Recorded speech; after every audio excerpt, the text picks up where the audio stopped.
June 23rd, Wednesday, June 23rd. Time is 1 o'clock. The Ada County Commission is in session.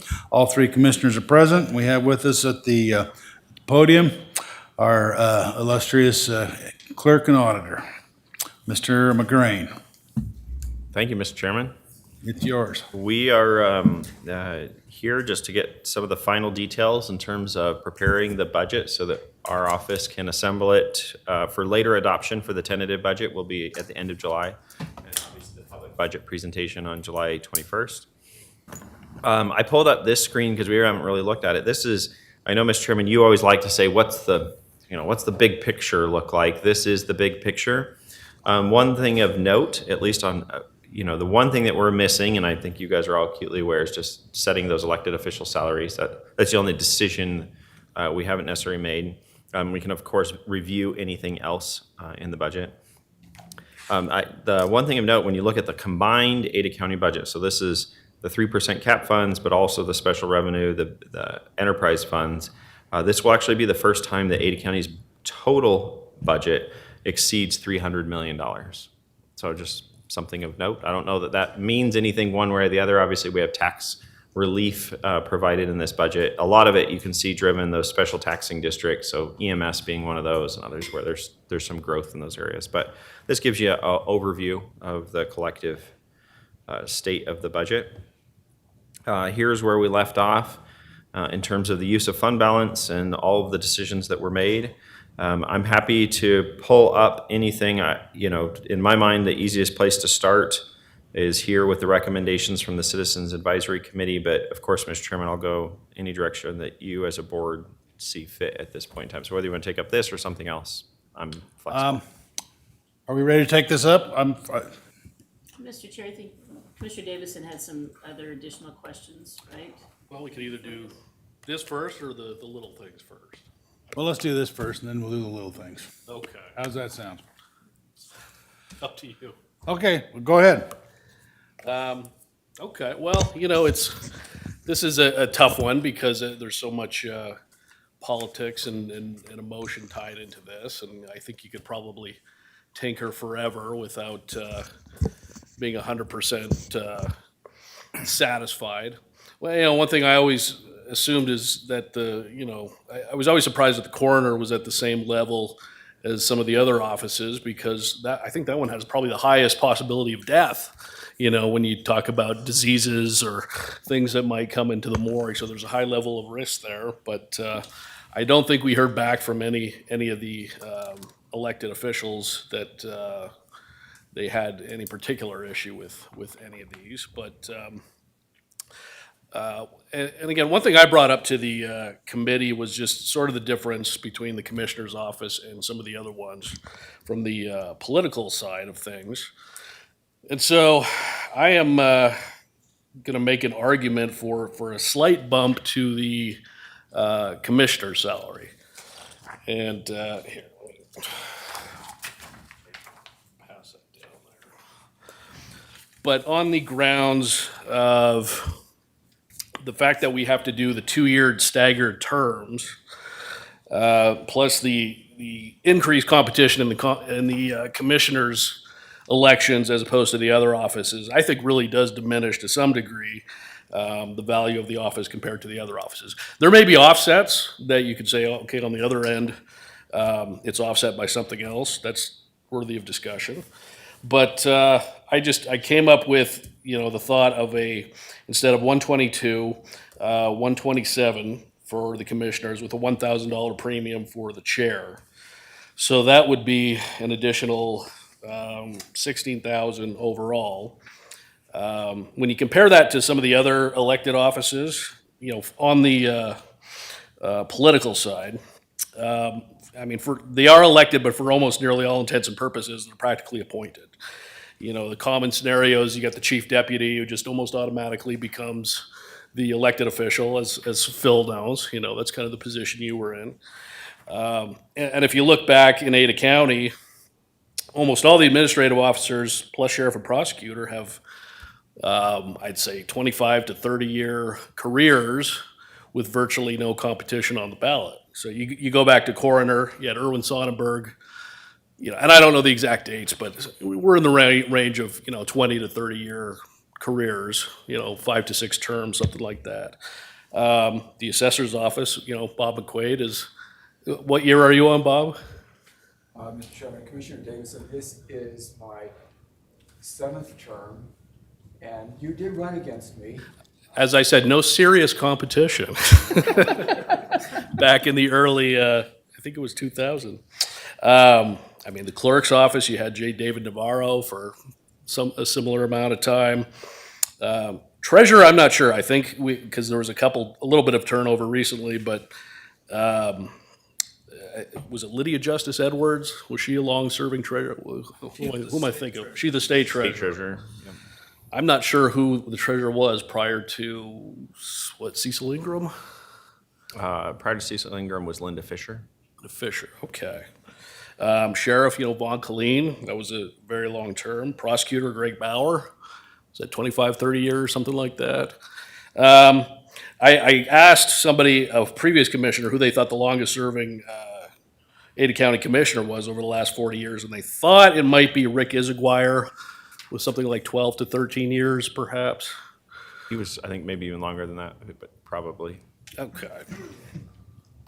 And then, so on my first sheet there, I had, so that's, if you did the bump, it would increase 16,000. On the second sheet, that was my, thought if you tinker a little bit and pull a little from each of the other offices, then you could keep it flat. I had taken $1,000 off the bottom 4 and then 6 and 6 off the prosecutor and sheriff. That's just a suggestion. And then you see on the third sheet, if you look at the percentage of increase in each of the salaries, the commissioners were only at 3.8% increase compared to, like the 25.5% increase with the sheriff, which is the high mark. Coroner, assessor, treasurer are at 12.5% increase. And so, obviously clerk, auditor, recorder is also at 3.8. But a slight bump, that does sort of reflect what we have now, where the commissioners were slightly above some of the officers, although not sheriff and prosecutor. So that was my thought on the issue. And I know we hadn't really resolved. I don't think we'd come to a consensus on the sheriff necessarily, but that's my thoughts on the subject. I'd love to hear what you guys think. Go ahead, Chair. Oh, go ahead. No, you're good. I'm just digesting this, so go ahead. All right, thank you. Thank you, Commissioner Davidson. So I'm coming at this a little bit differently. From what I'm trying to understand your argument here, and it sounds like your argument is that the longevity of an elected official actually diminishes their value. And I would not make that case at all. I don't think because someone is in office for 20 years that they should get less salary because somebody else has to run every 2 years or 4 years. So that argument really for me doesn't hold water. I'm still looking at advocating for this first year.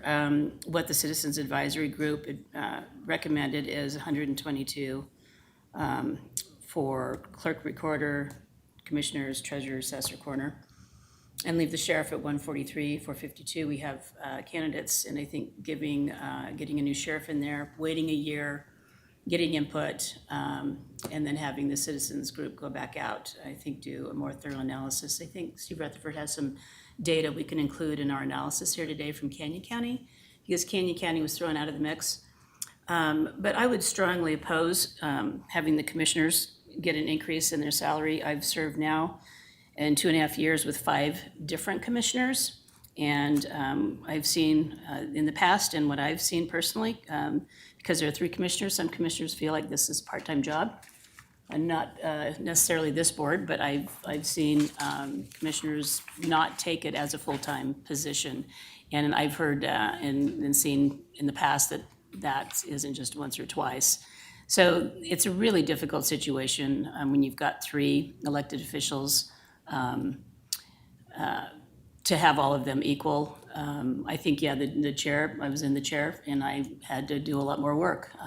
So I think a modest 1,000 bump for the chair, I think is fine. And that would be for Commissioner Beck moving forward.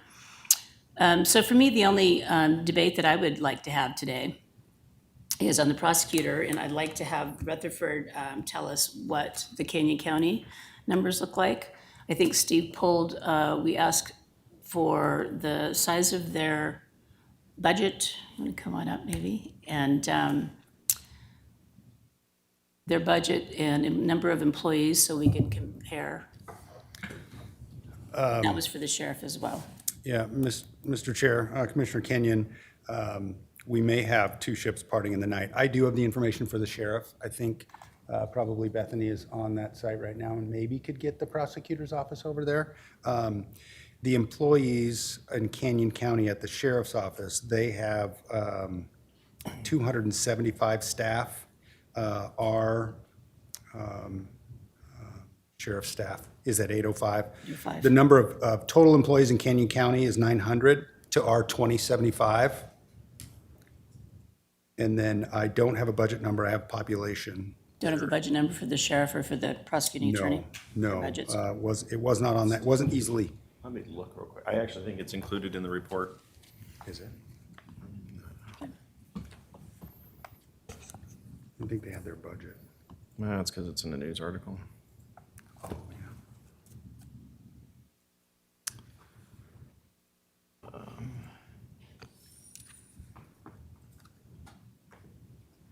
139,200 annually is what Brian Taylor, the Canyon County prosecutor, currently makes. Or that's him. 139.2, and he has how many employees? That part I don't know. That's the thing I don't know. Employee in budget, okay. Yeah, I don't. I'm just pulling it from the news By article. the looks that- of these other numbers, Maybe- it's probably close to a third.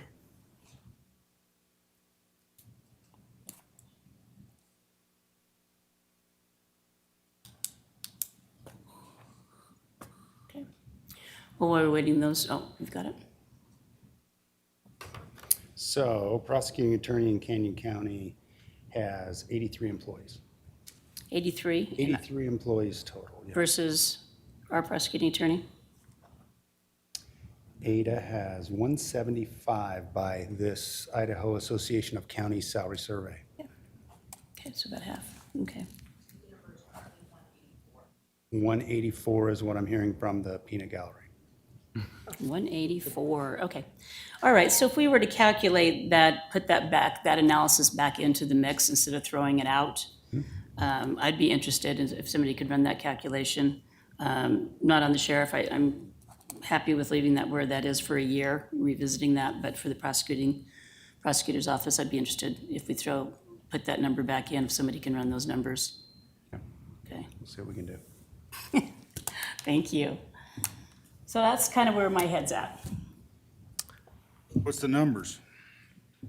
Well, I'm waiting for the prosecuting attorney number by adding the Canyon County back in, leaving sheriff at 153, 452, or 143, 452, with the caveat that we'd like the Citizen Advisory Committee to go back out next year on that with some further input. And then I would I would bump the rest up to 122, all the rest even. With a $1,000 bonus for the chair, because I know how much extra work that is.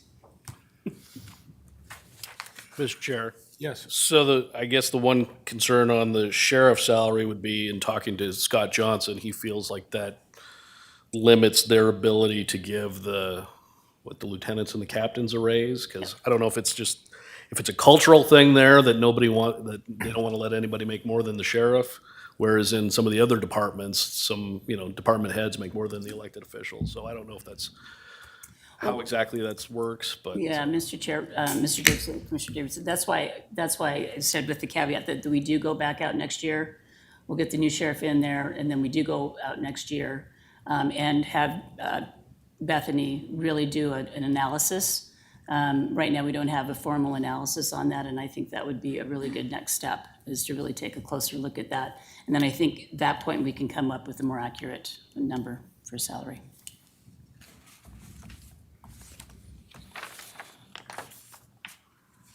Mr. Chair? Yeah.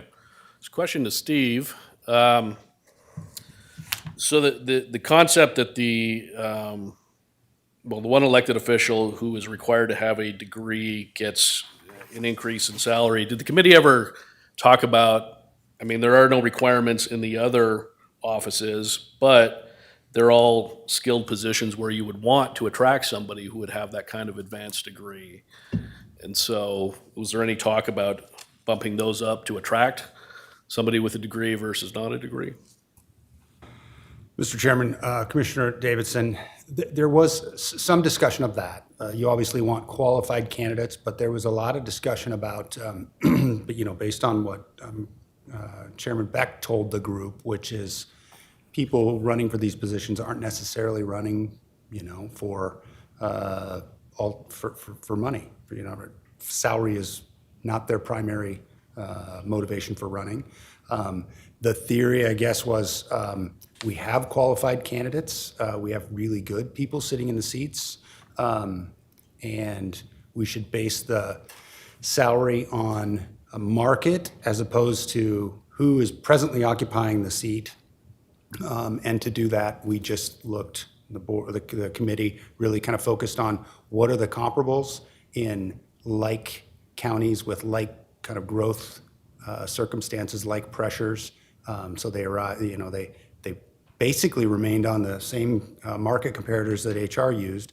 And again, mostly just market-driven, not any enhancements for any particular degree or skill or expertise. I think it has, the salaries that exist now have shown that we can get qualified folks, but to continue to get qualified folks, we want to have some kind of market-based salary. So people run here as opposed to somewhere else. So Chair Beck, I just had another, some more clarification from where Commissioner Davidson's coming from. So you are suggesting that the commissioner's salary get bumped up almost $10,000 Five. from, well, it's 117 now, Oh, well, yeah. 5 to 128. That's a $10,000, almost a $10,000 increase. So can you explain why you think the commissioners need a $10,000, approximately $10,000 increase in their salary? Well, like I said before, I think that the main factor in that is the 2-year staggered term. I think that is a significant difference between the other offices. I'm not saying that the other offices are diminished. What I meant was that if you have to run for a re-election in a 2-year campaign, that's a significant hardship compared to the other offices. You also add on, and again, I understand that the committee, it's hard for them to weigh the sort of the political side of things, if they've never been through that before. But again, you also have to weigh the increased competition for the commissioner seat on the political side versus the less competition in some of the other offices. But to me, that 2-year staggered term is, as I say, a significant difference. Thank you for that clarification. Okay. I don't hear a motion or anything, so we're talking, or are we? Question to Phil. Phil, how big is your staff again? Just under 200 people. I think it's like 198 right now. Mr. Chair? Yeah. Did we get, if we ran the Canyon County number for the prosecuting attorney's position, what did we get if we included that in there?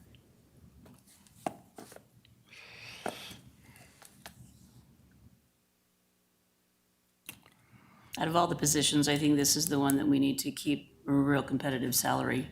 Again, not looking at the person, but looking at the position. I think it's right up there with the sheriff, and we do need to reevaluate the sheriffs next year for sure.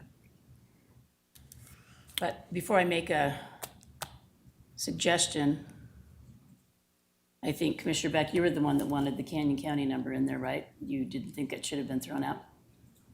Yeah, I thought that's probably the closest comparable is because it's a county right next to us, and it has it's a more of an agricultural based economy, much like we were 30 years ago, but they are getting more urbanized because of the growth that occurs in Canyon County, and so I didn't think it was appropriate to pull that out in any kind of a discussion. And we need to remember that we're not a senior HR department here. It's nice to get those numbers. We need to settle on some numbers that we can defend and that we feel comfortable with it. And so, yeah, I thought we ought to have the Canyon County numbers for the sheriff particularly and for the prosecutor. But what I'm wondering about is we're talking about 12% increases and 3.8% increases and 25 and 16%. That's the recommendation of the Citizens Advisory Committee, correct? And it would just seem to me to be more appropriate to be closer to what we actually give all of our employees, which is a 4% increase. We gave all of our employees a 4% increase, and roughly, I mean, they can get 2% on the COLA, and they can get up to 2% in merit. Some of them maybe even a little more, depending on how their evaluations work out. But I'd actually feel more comfortable in that vein, along the same lines that we're doing for our other employees. It looks like I'm kind of outnumbered on that, however. I think Phil gave us some numbers, I think it was just in the real officers, but that was about 4%, right? And so if we didn't if we agreed to these, at least on the bottom 5, then, and we didn't add COLA or merit, then it's pretty much a wash, right? It's really close. Well, just for clarity's sake, the number that I gave you is just pointing out that the shift for the clerk position, my position, and your positions as commissioners is that 3.8. I haven't seen, but I trust the numbers that have been stated, so that 3.8%. Yeah. So it's close, obviously.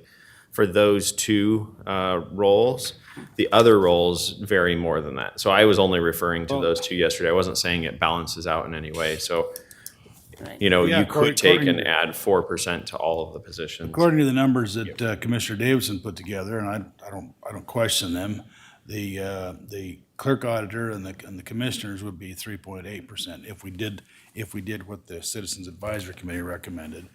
The other officers, treasurer, assessor, and coroner, would be 12.5%. The sheriff and the prosecutor would be 25.5% and 16.9%.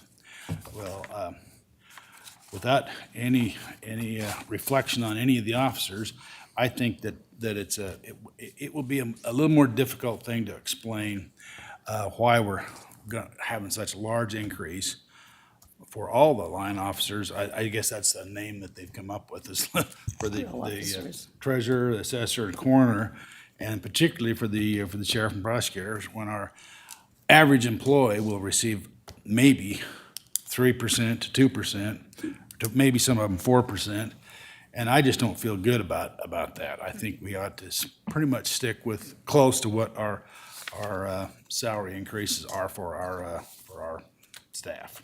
That's just one farm boy's analysis. Mr. Chair, appreciate that. So just in my observation of being here for, a couple of years, I think that the reason that the treasurer, assessor, and coroner are lower and have been is because they don't really speak up. They're very humble servants. They don't ask for raises, and I think that that's been a long time coming, and I think that it takes an outside analysis to give a voice to those 3 positions, frankly. I think they've probably been under for many, many, many years. Bethany can give me either a heads up or no, yes, okay? So even though it's larger increase at 12.5, I would want to get them there, if not all within this year. I would want to get them there within 2 years. So, maybe we could compromise on that and do, 6 this year, 6.5 this year, and 6 next. Something like that, but I do feel strongly about, just because somebody doesn't advocate for an increase in salary for 10 years or 20 years doesn't mean they don't deserve it. So I would advocate for those. I would also stick with the 3.8% for us and not take the COLA or the merit and leave it at that. And then and again, leave the sheriff's flat until next year. And we spend a lot more time analyzing that with Bethany. So again, it just leaves the prosecuting attorney's position for me. So would you guys agree on a 6% or 6.5% for the treasurer, assessor, and coroner? And none of us will take COLA or merit. And where, So that would only be a 2% increase or 2.5, depending if you go 6 or 6.5 over what they would get if they got the same as employees, at 4%. so you'd say maybe a 6% this year and maybe 6% next year, is that what you're advocating? And I what believe, about, and what about the commissioner clerk auditor? I think the recommendations are fine at the 3.8% at 122. That's just a little under what employees will be getting at the 4%. So And what about the sheriff? just keep it the same at 143, 452, and engage our new director of HR and the Citizens Advisory Committee to come back with a real thorough analysis for us for next year, knowing that that probably does need to increase. We just don't know where right now. And we have a new sheriff coming on, so I don't think the salary this year is an issue for a new sheriff, but I do think it is an issue structurally. Could be, and So I'd leave that. And then the prosecuting attorney, do we have any numbers from Canyon, if Canyon County were thrown in there in the mix, even though they're half the employees? Comes Bethany. well, the numbers we had on the paper was 139 or something, I believe, from that news article. But, okay. Do you have more questions for Bethany while she's there in the front row? No, that's all. And I would, and on the prosecuting attorney's position too, I would suggest if we're looking at a 25.5 or we're adjusting that down a little bit, that we phase that one in as well, whether that's, 2 years or 3 years, it is quite a leap.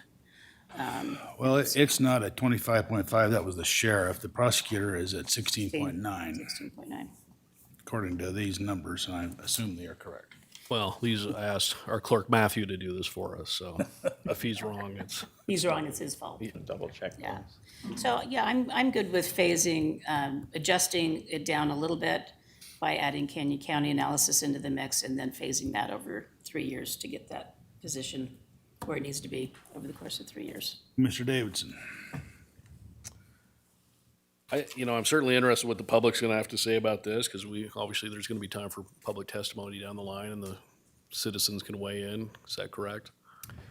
We won't have any public hearing. Of course, there's always the opportunity, through your email or contacting us that the public can provide feedback, and we do receive some. I don't know that, I think your experience last week, I don't know that if we held a hearing that you would see anybody come testify on this, but they're based on us having this and any media coverage that comes as a result, I'm sure there may be feedback.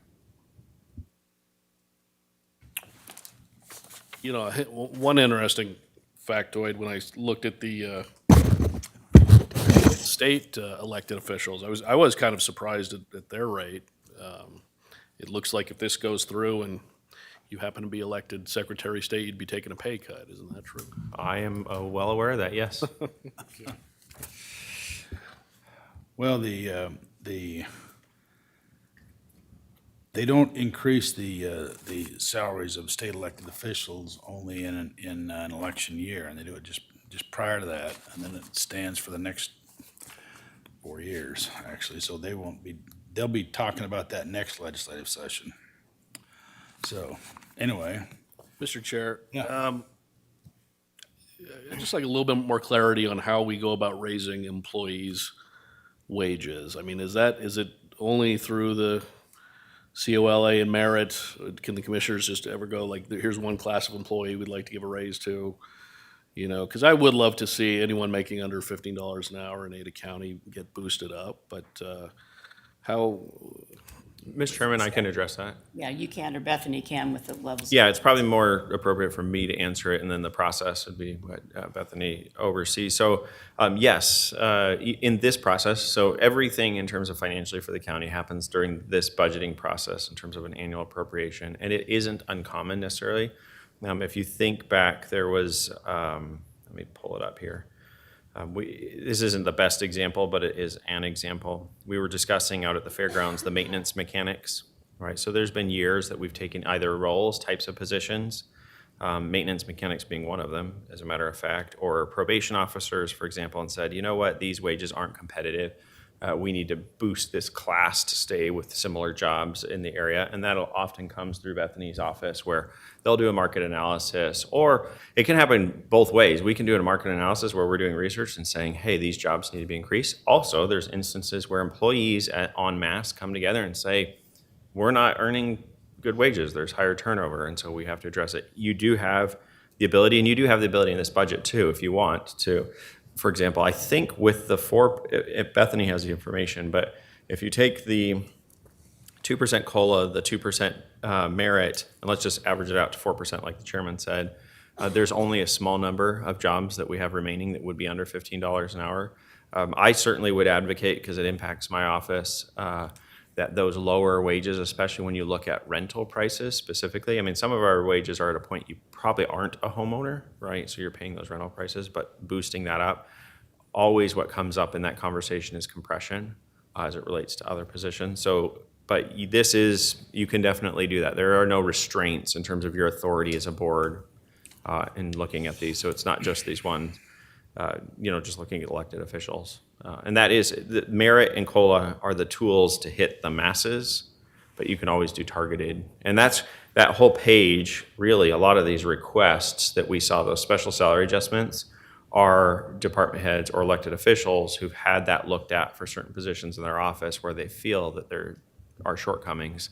And they're bringing it to you saying, Commissioner Davidson, we think, maintenance mechanics at the fair are underpaid, and we would ask that you give them a boost to make them more comparable to what the market is offering. And so that is actually, you've kind of seen that. It didn't feel like that necessarily as we're just going through, but that's a reflection of that. And that doesn't mean that this captures all of it either. Could we maybe get a list of just all the remaining jobs that aren't at 15? Just in our Bethany, office can you? to review? Yeah, I think Bethany's already been looking at that with some of the recommendations that we've got. Well, we can always adjust those down the line if we need to. So the one big thing I just want to caution is this is the time of year. We do it on an annual appropriation basis. That doesn't mean we can't do, you guys see the pay adjustments come through but in order for those to come through, there had to be a trade-off. This is the only time where you don't have to have a trade. You don't have to cut someone's pay to get. Usually when you're seeing those changes, it's because of promotions or retirements, or there's been churn among the employee base in mid-year requests. So this is the time to address it without having to worry about cutting someone else's pay to be able to achieve that. And the numbers you're probably talking about here aren't going to be huge in terms of the overall impact of the budget, because you're talking about a small class of employees. Well, we see these reclassifications and increases every week that comes to our office for reclassification and increases in salaries. And it's a small amount that's going to be under the $15 based on this new budget. Am I not correct? That is correct. Yeah. Chairman, Commissioners, specifically, I'm opening the file now. I know when I looked at it yesterday, there were 95 positions in the whole county that fall under that threshold right now. So that's, So, and I'm sorry, I apologize, 98, so, 2,000 positions, and we have 98 that are under. And I mean, I can literally break down and talk per types of positions, but it is pretty, there's a number that it's a single here or there. So that's where we how sit many of at those this are seasonal? time. None of these are positions and seasonal temporary. Those would be, in the county, those would mostly be temporary positions. All of these are regular positions. Full-time positions. Okay, well, I guess, what are some of the big categories that most of those fall into? Well, some, you've heard, and we talked about during the presentation, the assessor's office, there are 26 positions. One area that we've discussed and already some adjustments were done, but motor vehicle clerks, singular positions, the mail clerk position. We have, within juvenile court services, they have just a handful of positions. Those are all in their food services area. Weed, pest, and mosquito, those are full-time positions, non-seasonal positions, that there are 2 of those. Clerk, auditor, recorder, there are 9 positions. Those range from receptionist to court clerk to recording clerk to archive clerk. Prosecutor's office, the archive clerks.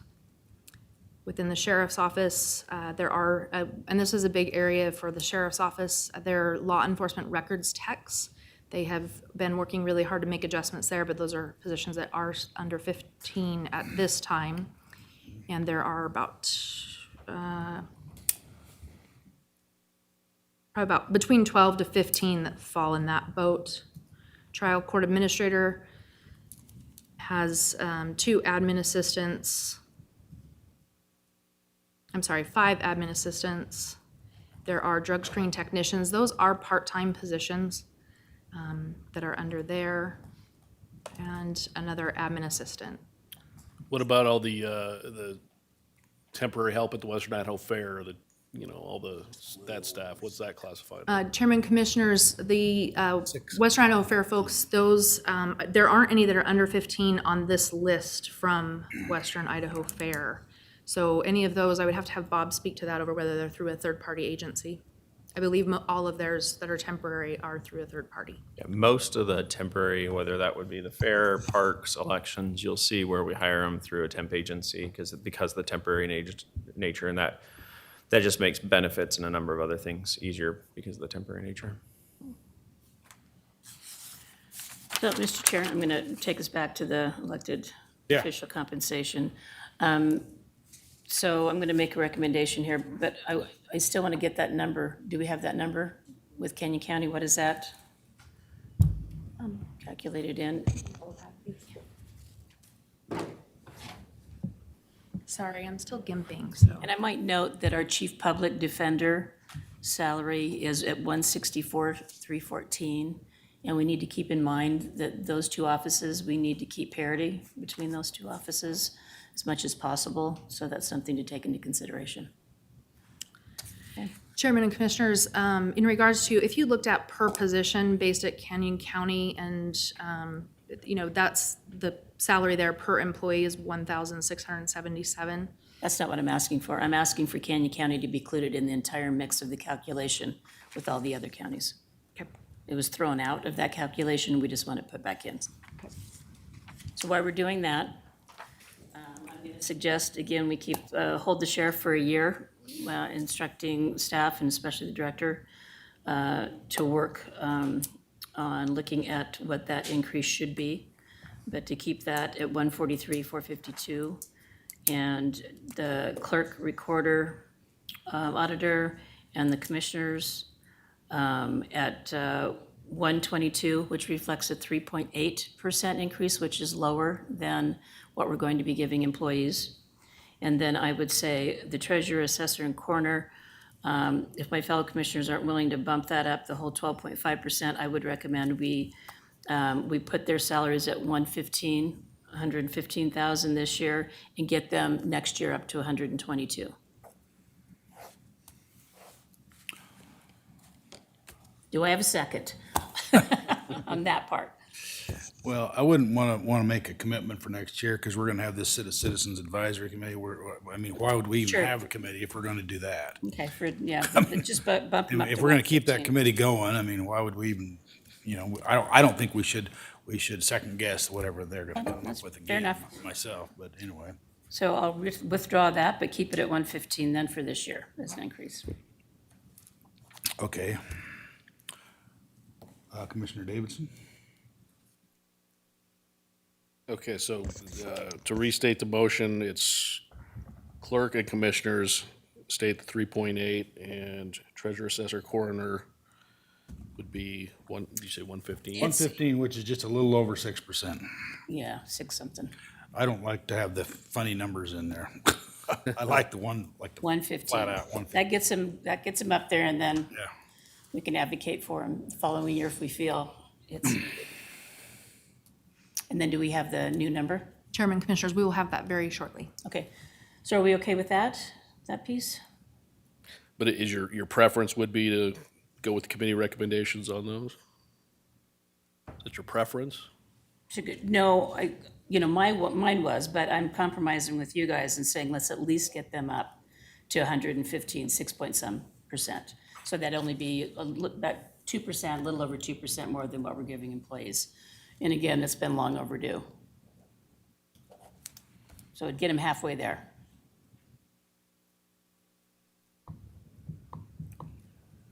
Mr. Beck said yes. That would be a little over 150, be a little over 6%, because 6% is $10,497, I think. And that would be 113,900 something, so I think, or 114,900, so I think 15 would be, 115 is okay. 115 is a good, is a good number, I think.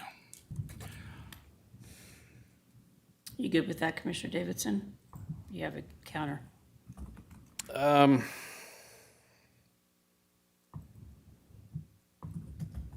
about 117? I'm good with 117. Well, you wanted 122, so. So I'm good with 117. So come on. Okay, there you go. You got two good at 117. Let's move on. All right, so we've got 3 at 117, the 2 at 122, sheriff's at 143, 452, and the new calculated, And were we doing a premium for the Okay. chair of the commission? oh, and the 1,000, yeah, I would go along with Commissioner I'm not gonna vote on that one. Davidson. So that's a 2 yes for 1,000, so it would be. So 123 for the For the chairman. chair. But no vehicle. That does not mean you get to drive the Toyota Datsun pickup Right, 1974 sitting out right. front. Okay, so which ones do we need yet? We're just waiting on the calculation for the, Well, also, Commissioner Davidson or Commissioner Beck, the proposal for keeping the sheriff's flat at where it is, no one has affirmed or supported that. No, I'm good with that. I mean, we got 6 people were clamoring to get the job at that salary. Okay, so then I think I'm good for that. I think we ought to also, however, give the instruction that if they're having salary disparity at the sheriff's department, that there's no sin against going above the sheriff's salary. If they're losing lieutenants and stuff, if some of their sergeants, and this is what we're being told, is some of their sergeants, because they get paid hourly and they get overtime and so forth, some of them get paid more than their lieutenants. Yeah. And I think we ought to have some flexibility there. And maybe we could have a sit-down with the new sheriff, whoever that is, to talk about the culture that led to that, and perhaps they could help deal with that. yeah, Chair hasn't bothered Ada County in that regard. Mr. Chairman, and to Commissioner Davidson's point, it probably is more just a reflection of the elected official and the proposals made by the various elected officials at any point in time, right? There's no hard and fast rules. You have already given examples, Exactly. but it's also common to see that trend. I would state, just to attempt to relieve some pressure on the HR team, I think it's fair to say that adding in the Canyon County, knowing it was the low comp that was provided, it would just simply reduce that number. You know, they may not come up with quickly the number that you're seeking. And so I would at least suggest, She oh, has you it. do have it?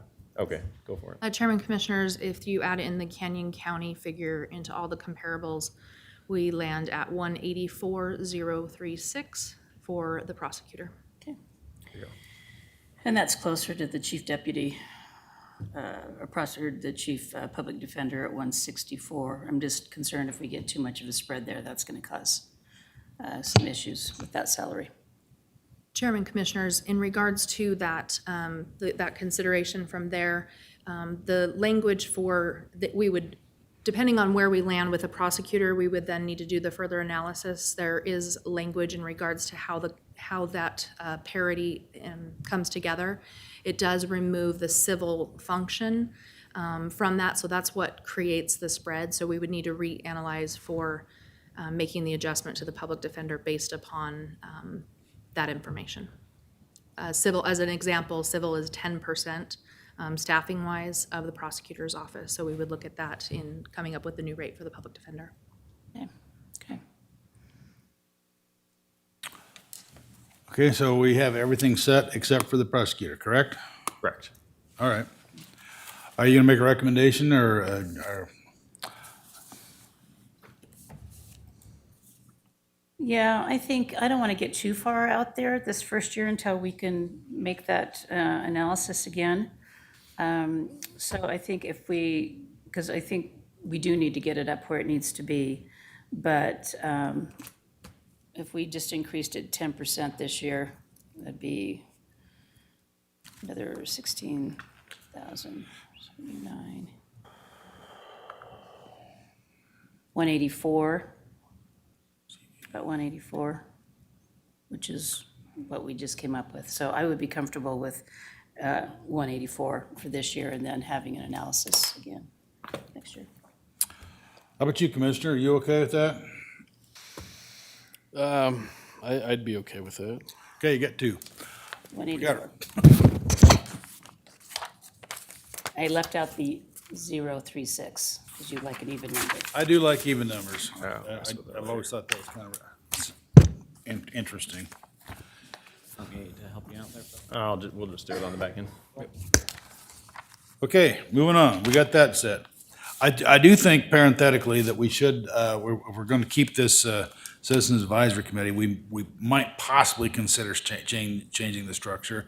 I really don't like going through this kind of a situation where we're comparing what they said, what we said, what we're looking at. I would prefer that we get something closer to what the Legislative Compensation Committee is, which we either accepted or rejected. Yeah, that's fine. Period. Yeah, that makes Because good I sense. don't really like this process that we're going through now. I mean, if we're gonna set the salaries, we should just disband that group and set the salaries. But I don't like, well, this is what they said, this is what, so we should restructure it. We should, and we've talked about that. Got that. Mm. And I hope we can come up with something that is acceptable to everyone. Because I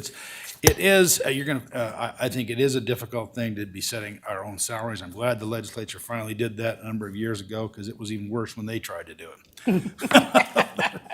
I can only imagine with the numbers. And it was worse for involved. themselves, and that's the reason that they had a constitutional amendment to establish the Citizens Compensation, Legislative Compensation Committee. Anyway, do we have anything else on this while we're on this topic? No, I think it was an interesting first year experiment, and I think we're moving in the right direction. And just like everything else, it'll be refined in the upcoming years. Agreed. We made some progress. May All not right. be perfect, but So, moving on. Okay. In terms of the things that I have for you, you have made all the decisions. If there's any other items any of you as commissioners want to take up, this would be a chance to do it. Otherwise, we can wrap up. We will have a public hearing that's tentatively set for sometime in July. July 21st will be the public 21st? presentation. Yep. Okay, that's just a public presentation, and you'll be presenting that. Yep. And, There will be opportunity after that for the public to send in feedback. right, and the balance of this discussion is to finalize this, because you'll be crunching all the numbers, and we'll be finalizing, because you have to come up with a resolution on the foregone, correct? So in terms of the process from here, we need to take kind of what we've built in this calculator, actually turn it into line item detail, and make sure that everything nets out, that all the numbers work and how we're assigning revenue streams and other things. We will provide the public presentation on July 21st, which will be me presenting the budget, highlights of the budget, all the numbers. From there, I think it's July 30th, is that correct, Kathleen, that we have you scheduled to adopt the tentative budget. So you'll do that in the open business meeting. We'll publish the budget at that point. It won't be till we adopt the final budget, which is shortly thereafter in August, that we will also have a resolution for you to reserve the foregone balance. Because that's still required in the law, the foregone, the resolution on the foregone. If you want to reserve it, you do have It's to have a still resolution. required- It's still and required. have a public in- hearing in- on in it. the- Okay. Now, the other thing that I think we should at least highlight at this point, before we get into, I guess, Commissioner Davidson, you've got a few areas you'd like to discuss? Yeah, a couple little questions. Maybe real quick, Mr. Chairman, before we get to that, I know Judy has a comment. The adoption of the tentative budget is actually July 27th. Thank you for the correction. July 27th for the adoption of the tentative. All right. I do think we need to highlight here today that this board has reserved $12 million for property tax relief. And I just think that should be noted so that people understand that this is our budget. But when is the last time Ada County provided property tax relief? I was looking at it this morning. It was in the 1980 budget. And how much was that? That was $116,259, So if you were to which was a lot of money back in the 80s. If you were to apply a inflation adjusted percentage, that would be still not even in the category. But this is monumental, I think, that the Ada County Commission is providing $12 million in property tax relief. It's never been done before. And I think particularly once the budgets are all published from our sister local governments, we will see that this is a big deal. And I think we should highlight that. I will make sure to highlight that very point, Mr. Thank you. Chairman. Thank you. Okay, let's go. Was there anyone from procurement here today? Bob's not here, is he? I mean, maybe Phil can If answer you this, give it, but we can try to get somebody. Yeah. a general question is, so for all these basic office expenses like paper and staples and that kind of stuff, does procurement order for the entire county to get a discount, or is each department ordering their own? Because it looks like they order their own. It's a hybrid of the two, right? So yes, each department has its own line items and orders its own, but procurement, so in the budget process, as we started the process, both procurement and IT go through this, where they actually provide recommended numbers and information. So Bob is really good. He mentioned the vendor fair. So he'll look out and he'll provide advice, because there's often state contracts. So not just us negotiating as Ada County, but more often on numerous things, there are the state of Idaho may have negotiated some, or multi-state contracts that we can jump on for common goods. And so Bob's really good at making those recommendations. Here's what you should budget for X. Now, the thing with office supplies, they are managed at a department level. And a lot of that's because, paper being a perfect example, the person who's in the office knows when the stack of paper gets low, right? And so they contact the same vendor, and then the paper gets restocked. But a lot of the supplies, whether it's toner, a lot of things, office chairs, a lot of this is purchased under contracts. And so we do. I know, for example, copier leases is another good example, where it's really common stuff. Each department may have it, but procurement assists people in making sure they're getting the best price. And IT does the same thing for technology. It should be noted that all county purchases are subject to the laws of the state of Idaho on when we purchase it, how we go about purchasing it. There's procurement laws that we follow, and we follow them meticulously, as we should. Yes, there are procurement laws in terms of things, so you can't just, go to my brother's trailer and buy paper. But there's also, Ada County has procurement policies and accounting policies that we enforce in terms of how things are done. So certain thresholds, if an item is over a certain dollar amount, it must get bids or quotes, and the public bidding process, some of that's statutory, some of it's our own policies. But I do think, and I actually think Bob Perkins in particular deserves credit of trying as best he can, but also trying to, it's just like our finances. We still have to have liquidity in terms of meeting the needs. You don't want to need paper when you're in the middle of a court hearing, right? And so making sure that comes together.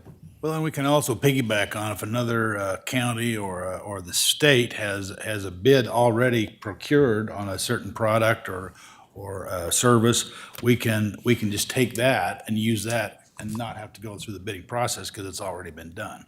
And that is done periodically as well, with, particularly with the state.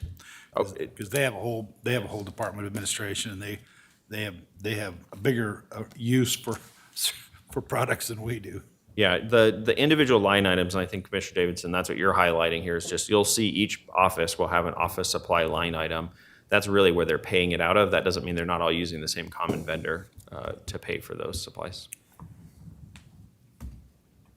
Okay, well, let me run down a couple things I have questions about Yeah, here. and I can pull up the pages from your book too, if you want. Sure, treasurer's office, furniture and equipment, 7,100.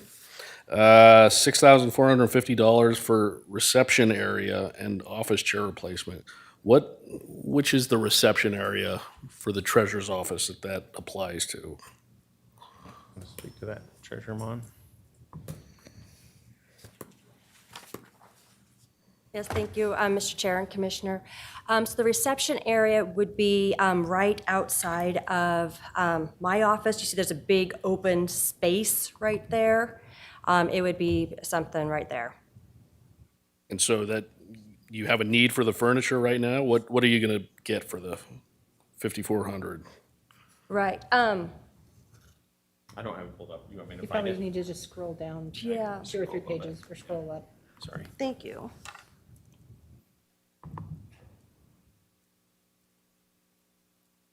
Hold on. Here's Mr. Procurement. 7,100. Too far, did I? Oh, there it is. 71. Wait.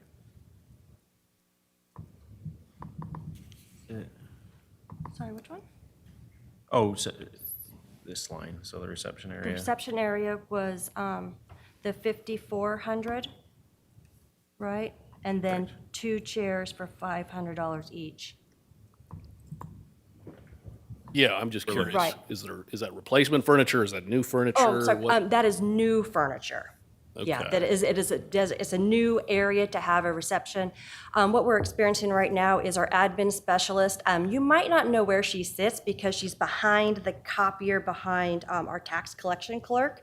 So we're having vendors waiting out in the front, so we're just having a designated reception area for one of our staff who would help greet our vendors who are coming to meet us, and then also would sit outside of my office between me, the office manager, and the chief deputy treasurer, because right now she's in the very back. So it's a new area.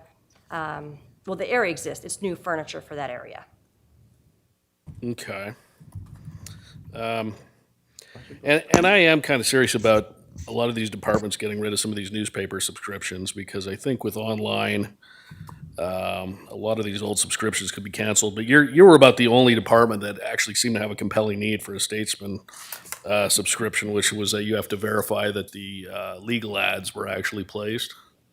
Mr. Chairman and Commissioners, that is correct. We are required by law to publish legal notices, especially as it relates to our tax deed process. We're putting lien holders and interested parties on notice of their legal rights and actions that might be taken against their property. So we do publish that, but then we want to be able to review the accuracy of that publication, and then we save that publication as part of our evidence when we go to hearing. So could we get rid, so you also have Wall Street Journal, Business Review, Press Tribune. Do you publish legal ads in those, or could we get rid of those? Mr. Chair and Commissioners, we publish in the Idaho Statesman. So could we get rid of those subscriptions? Mr. Chair and Commissioners, we do not publish, for example, in the Wall Street Journal. However, I think that is very helpful in terms of understanding the economic climate. We do read that just to see trends, understanding the fixed income markets, what's happening out there. So I do think the Wall Street Journal is helpful. But you couldn't just use the online version? Well, Mr. Chair, Commissioner, we do use the online version. But it's a paid subscription, but it is online. Okay. Well, I'd still like to cancel most of them, but let me, okay, so thank you, Beth. Information technology, you've got $1,000 subscription. I didn't really hear a compelling need for that. I would like to cut that one. That is information technology, line number 41,520. Do you have a page number? So it's not, if they're, Oh, his no. page number is gonna be different than what the electronic version is. Never mind. And then also information technology, you have a you go. $900 water rent lease equipment. I didn't see a lot of other departments with the water expense. I'm curious about that. If Steve is here. He wishes he wasn't. I'm sure he is. I didn't see the subscription, but there's your water. Okay. We do have a water filter, it's a water filter platform, not a bottled water service. And that is a lease payment on that device so that we don't have to repair it. And it makes ice and it makes hot water. There are some in some shared areas, but I believe those are county properties. I don't know what they cost brand new, but I know they're pretty expensive. And I know I've heard Ms. Crisco talk a lot about fixing those. So we have a leased one instead. That's the reason for that one, sir. And then, I'm not sure of the. Do we know exactly? Probably in subscriptions, yeah. Yeah, subscriptions, you got it just says newspaper, it's Gotcha. $1,000, you have a priority to. It's, we don't have the requirements to follow up on the publications like the treasurer does, but we do publish a lot. We do a lot of sole source and lots of RFPs, and we'd like to follow up on those. And then the other side of it is, it sits in the lunchroom, and that's where staff gets updates on what's going on with anything in the county. So, and that's why we have. Again, my same question would be, couldn't you just use the online versions and not pay for them? Well, you pay for it. We will have to still have an online subscription. We could do that. That's the same, I think, or close to. I think it comes with an online subscription. I haven't shopped it. Wouldn't be opposed to that. Mr. Chair, Steve, is this the Statesman? This is the Press Tribune. So how did it get to $1,000? I think that's what we've budgeted for it.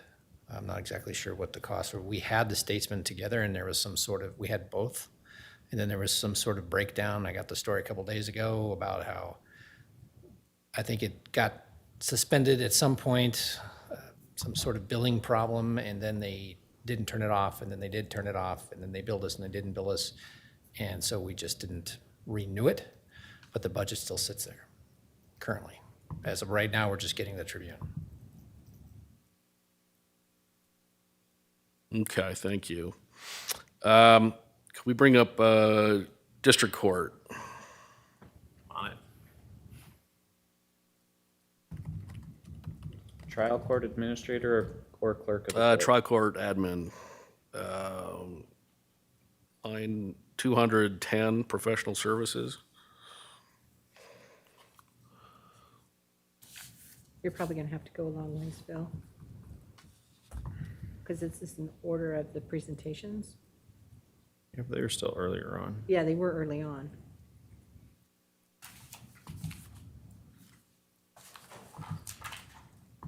This is still 8, yeah.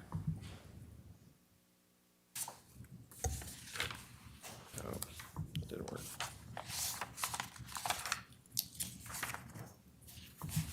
I shouldn't have done that.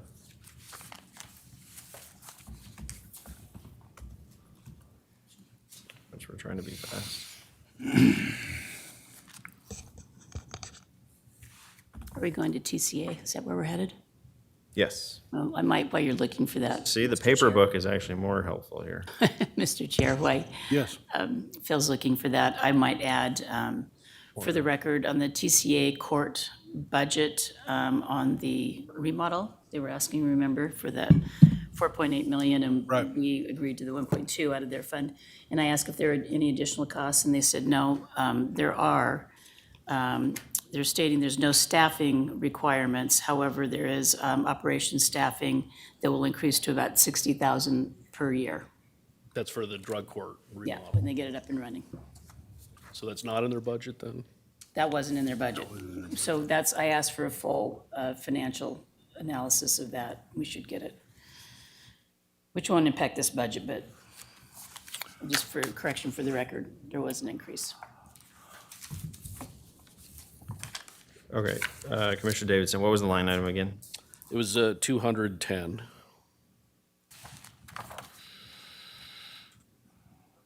Looks like you've got the same electronic version I did, Mr. Clerk. There is no secret version, if that makes you feel better. No, that's the same one though. So the very last item just says judges, and I was curious what. Judges are cheap, $720. Could you say that again? Sorry, I just couldn't miss the opportunity. We can see if we can track down Sandra to come and speak to why it says judges for professional services.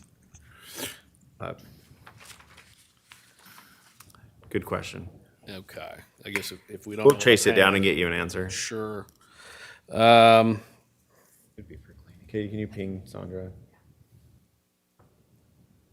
So also in trial court admin, they have something like 700 or 7,100. A lot of money, 24,820 for chairs. And considering that we haven't had active court for about a year, I'm wondering if that might be completely necessary. I think I can attempt to address that on behalf of the court. So, one, recognize, well, we haven't had court for a year. This building is old, and we go through pretty regular, at this point, rotation in terms of people use these chairs heavily.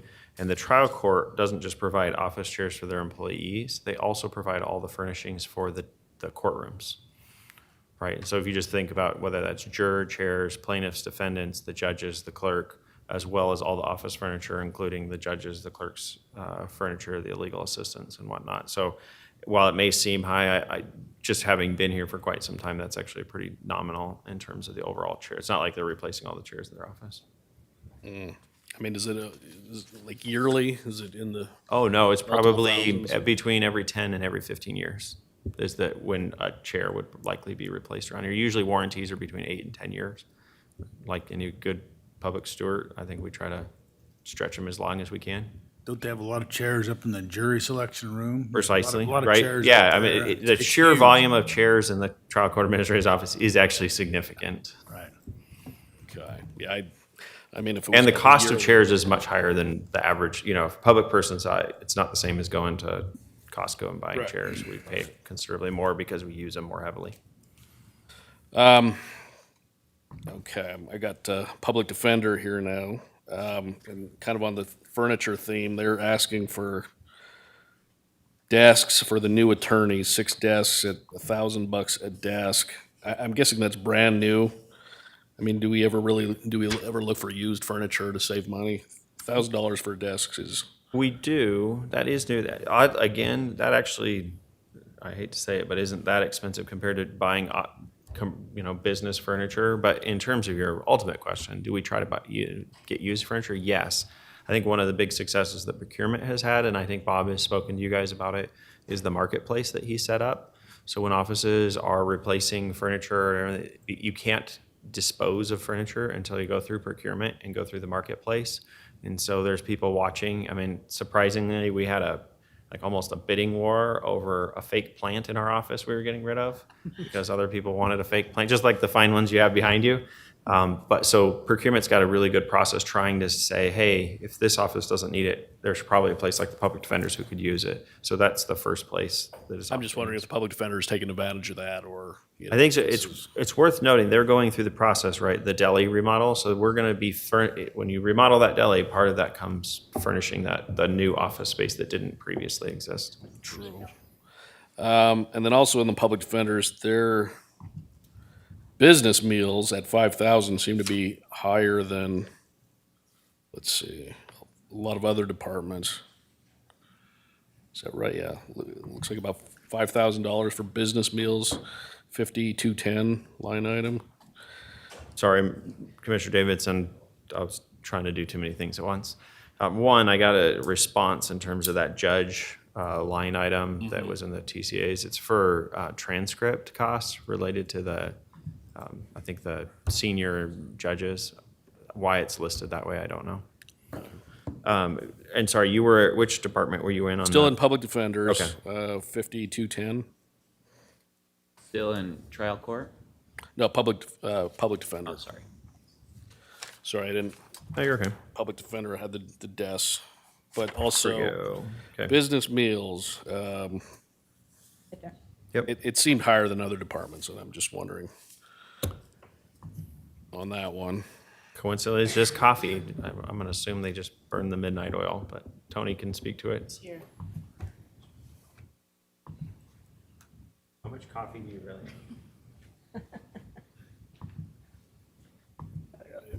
Mr. Chairman, Commissioners, good afternoon. Welcome. Specific question again, please. I was chatting with Steve.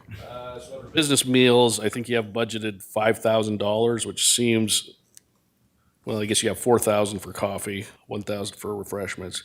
Seemed higher than other departments, but I'm guessing is that, Yeah, we have a coffee service. We drink extraordinary amounts of coffee in our office. As you're aware, it's a high-stress, high-demand job. The meals, we don't actually purchase meals. We'll have so I'm not sure why that's in there. We'll have a staff appreciation day sometimes, but we usually take donations for that. So we don't provide meals to our attorneys or staff that we don't pay for out of donations. So I think that's just a line item that's, Tony, I should note, the frame, business meals is the line item name that we provide for all departments. So the only thing it shows for you is coffee and refreshments. yeah, and that's coffee. So, you know, one interesting thing I just noticed from this budget is that I think the sheriff's budget, every single item was listed as mandatory, including coffee. I don't know if that's accurate, should be accurate, or should be revisited, but I don't know if they had a single thing that was listed that wasn't pinged as mandatory. Okay, thanks, Tony. yeah, and in terms of your question about the furniture, we use Correctional Industries. And I think most of the county uses Correctional Industries for their furniture, and so we're expanding, hiring new attorneys, and that furniture is for them. Traditionally, we also use used furniture. I think my desk is probably 40 years old. But most of the time we use Correctional Industries. I think that's I do like Correctional Industries. I think that's a pretty good program. How's your experience been with that? fantastic. Yeah. Yeah, they do all our cubicles and much of our furniture. We are getting some new desks for some new attorneys, but usually we take county surplus desks. And we also use the grant funding from the state to purchase furniture as well. So, Okay. Do you get preferential treatment from your clients? yes. Yes, we do. It's the best service out of everyone. I'll hang out for a little while longer. I can't believe you said that. And then on human resources, we had the diversity jobs, which Chairman had already brought up.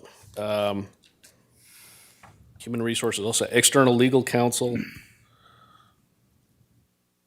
For human resources? Yeah. I can probably, I mean, Heather can address that, but there are certain instances where rather than have it for conflict reasons or others, prosecutors need to hire out for those services. That's probably mostly related to employment law issues. And the hepatitis B vaccines and TB tests, remind me who those were for again? That is related to employees who are hired into detention positions in juvenile court services. Okay.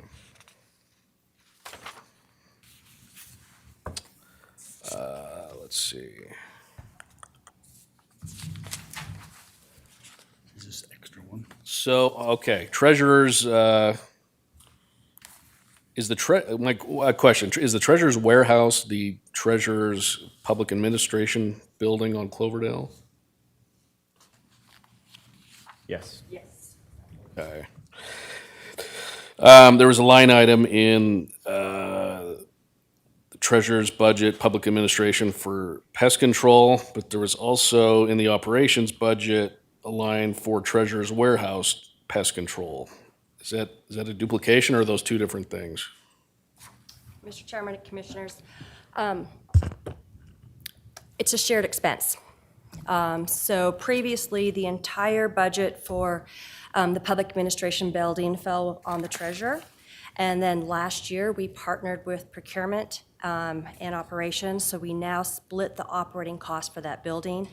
So there might be some duplicate line items, but we worked together with Bruce and Bob, come up with some shared expenses. So you will see it most likely on both budgets. And then we just pay it with a multi-department voucher, so it's an allocated expense. Okay, thank you.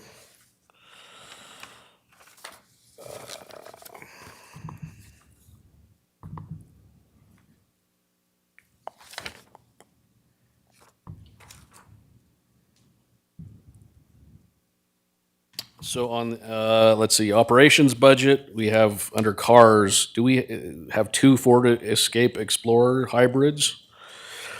It's line item 7421. It kind of cuts off. The top one says lock, looks like mechanic. And then the bottom line says, looks like maintenance. But they're both 35,000. I was wondering if that was two separate vehicles or if that's supposed to be maintenance on one vehicle. Just in the, Mr. Chairman, Commissioners, just the nature of the line item would suggest it's two vehicles And the dollar amount. and the dollar amount, yes.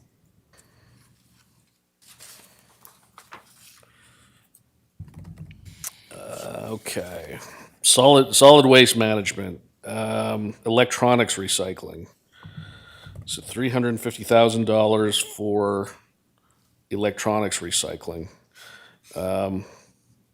Anybody can explain that to me, how that program works? I will reluctantly take a guess, and it's an educated guess. If you remember, we have the hazardous waste site at solid waste. I mean, they're collecting on behalf of the community and likely then recycling, batteries and other materials that don't belong in the landfill. Right. Just remember the nature of this department's role is. Yeah. So it's not them taking their own stuff. This would most likely them taking the public's materials. But who are we paying the $350,000 to? Whoever we take the materials to dispose of them, because the purpose of those that is to keep them out of our landfill. So I don't know where the source. Jess could try and answer that. I know who the vendor is. It's on-site electronic recycling. It looks like it's every month. And it's a different amount every month, probably based on the amount of recycling that we get. So people drop off electronics at the landfill, and then the landfill takes them to electronic recycling. Or they pick them up, one of the two, yeah. I wonder, can we just encourage people to take it directly to the recycler? Or I guess, are we subsidizing the recycling? We are trying to, this is important, I think, with the hazardous waste thing, we are trying to prevent people from instead sticking it in their trash can. So think of it differently. This is someone who's not inclined to necessarily take it. The person who's inclined to take it to the recycling place will probably take it and get money or whatever its value. Here, the alternative is most people are just going to stick it in their blue can. And the landfill would like to keep certain things, especially with the lithium batteries, out of the trash because it's a toxin related to the landfill. So hence why they have services to try and pick up, and why you have like the drop-off sites, that they'll do where they'll collect hazardous materials. So I think it's more a goal of just keeping it out of the landfill, hence why we pick up that cost. And note too, this is paid for by tipping fees. They also have credit card debit service charge, $100,000. I don't recall if I saw that in any other departments, but is that just for taking credit cards that we have to? It's paying the vendor who, right, when you go to the landfill and you go on the scales, right now you have to use a credit card. We're not taking cash at this time. There's a transaction fee. So the person's getting charged the $15, which is the minimum tipping fee, but there's a service charge for processing that transaction. So the landfill is paying that. And that's built into their cost model. So did that have to go up because we decided to stop taking cash? Did it go up? I don't. Like there'd be less service charges if we still took cash? Probably nominally, I'm gonna guess cash is not the most frequent payment method out of the landfill, but I'm sure Ryan or landfill could provide those stats. Landfill also has a professional organization membership at $10,000. I was curious what organization that was. I'll have someone reach out to Jess just to get that more the SWAC? detail. Yeah. Yeah, It's do you know? probably the SWAC. Here, we'll have Kathleen look up I where was gonna the see, bill is being paid. $10,000? That's what it's budgeted at. What line item is it? Membership. 41,520. Yeah, I was in the right one, 41.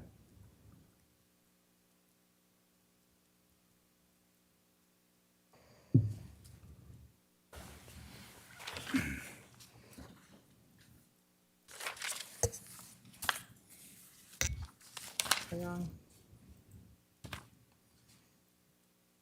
Let me get to the budget module.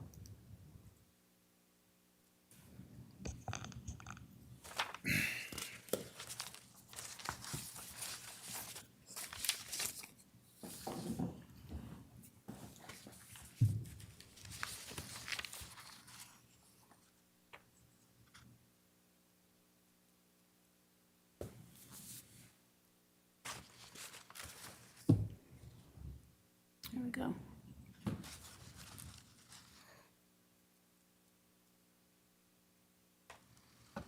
Oh, I don't think that'd be the SWAC. This is it right here.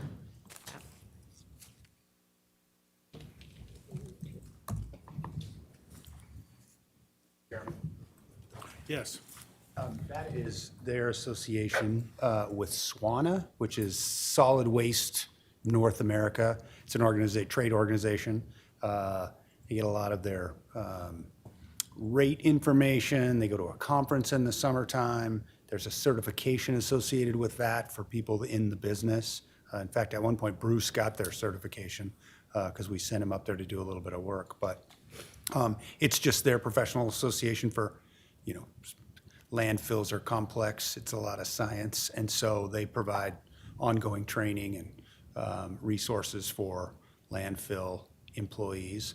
But I know the previous landfill director and his second would go to those conferences. And in fact, we had Jess lined up to go to one with Kurt, and then pandemic happened, and so they didn't end up going. But my sense is that's what it's for, even though it's not delineated. I didn't know if it sounded like more than other professional dues that other agencies are paying, but I don't know if it's comparing apples and Chair? oranges. Yes. Yeah, this is very equivalent to our IAC, Idaho Association of Counties. In ours, what's our IAC fees? 42,000. Yeah, that's what I'm just looking, and it's, It's basically the equivalent. They provide all the education. Most of it's just They one. provide the best practices, things like that. well, under memberships, it's, a lot of it is SWANA, so the memberships are going to their conferences. Board of Certified Safety Professionals, probably now that they have the equipment that they're having to deal with. And then this has to be training for US, well, this is something they paid on a credit card, so I don't know exactly who the vendor is. But Mr. Chairman, Yes. Commissioner, my sense is this is a budgeted amount for those types of expenses, not necessarily representative of the actual membership to that organization. Can you tell Various what different they- ones. Can you tell what they spent totally last year? Last year? Those things?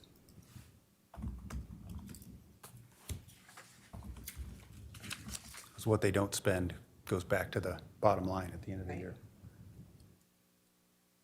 And I can't see.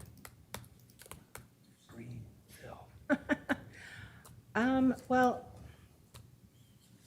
$160? It was COVID. Oh, yeah, With COVID. Yeah. They only had 4,000 budgeted last year, but that was prior to them getting all this heavy equipment as well, so that could be it. And I don't know IHMM fees. I don't know who that was paid to. They used a credit card, so I don't know. I don't know what IHMM is. I sent a text to Jess to see if I could get him to come this way, but he might be out there, so. All right, well, I'll probably call it there. I mean, other little things, I mean, like, On any, I'll say, and I'm not encouraging it necessarily, but that we can adjust any of these amounts if you have a recommendation for any of the three of you to adjust anything. I don't want to nitpick too much, but I thought I should just give everything a double, once look over. I mean, it's like, I got the Eagle sheriff who's paying way more for car washes than the CUNA sheriff. There's probably an explanation there. Just little things here and there. I didn't see anything super concerning on any of this, but I think it's important that we always reevaluate the little things as we go forward. Do you want to go through any other ones, or? I think I'll call it for now. Okay. You can always have direct conversations with the organizations and find out that later if you'd like to. Yeah, and Mr. Chairman, I think we kind of addressed this issue, but just as a good reminder, this is the budget authority, right, for those expenses. Still, any expenses incurred by the county must have your approval. I know this is easier said than done, right, in terms of the claims journal every week. Right. But you can always tell a department head or elected official, hey, can you look at, and I think you've already made some of these recommendations, any chance you can find cheaper office furniture or used office furniture as opposed to buying something brand new? And you wouldn't be the first commissioner. I think there's always people, it's part of the role, right? As the person responsible for the purse strings. All right. You're good. How about Commissioner Kenyon? Do you have anything else you'd like to add to the discussion? I do not. Mr. Chair, just excited that we are able to do the 12 million in property tax cuts and still meet the needs of the community and not cut services.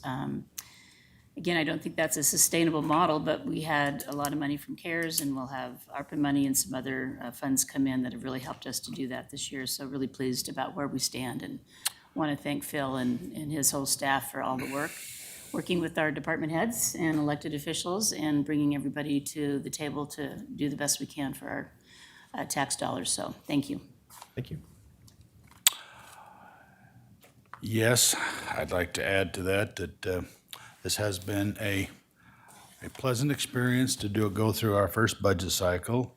And it's also exciting that we can provide $12 million of tax relief to citizens of Ada County. Something that's never been done in the history of Ada County. And thanks to your leadership and your staff and all our staffs, I think we're able to do that. And I certainly appreciate that as well. Thank you.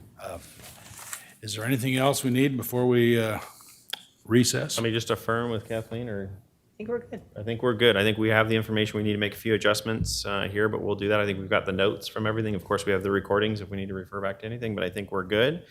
If anything comes up, we'll certainly get something scheduled with you. But I think between now and July 21st, we'll be working on getting all the budget information together. I'll be working on a presentation. I'll work with Steve and Elizabeth in terms of just making sure we hit the high points and keep you up to date. You'll get the good pleasure of going into BOE here shortly, so you'll kind of go into this abyss, and we'll see you on the back end. Good luck with that venture, and I think we're in a great spot. I think, as you've all highlighted, I think this, we're in such a great position to be in, to be able to address one of the greatest needs that we hear about most frequently, which is property taxes. Well, I think we shouldn't underestimate because I think we went through this budget. We are in a labor shortage in Ada County, and we adjusted a lot of our labor costs or our personnel expenses to compensate for that so that we wouldn't be losing employees. And I think we're going to reap the benefits of that in the long term. And I think that's a big part of our budget, and we did address that. And I've had assurances from our distinguished assessor that BOE will go smooth. Great. I want to see that in writing. Okay, unless there's further issues to be brought before this board, we will be in recess. Thank you, Mr. Chairman. Thank you.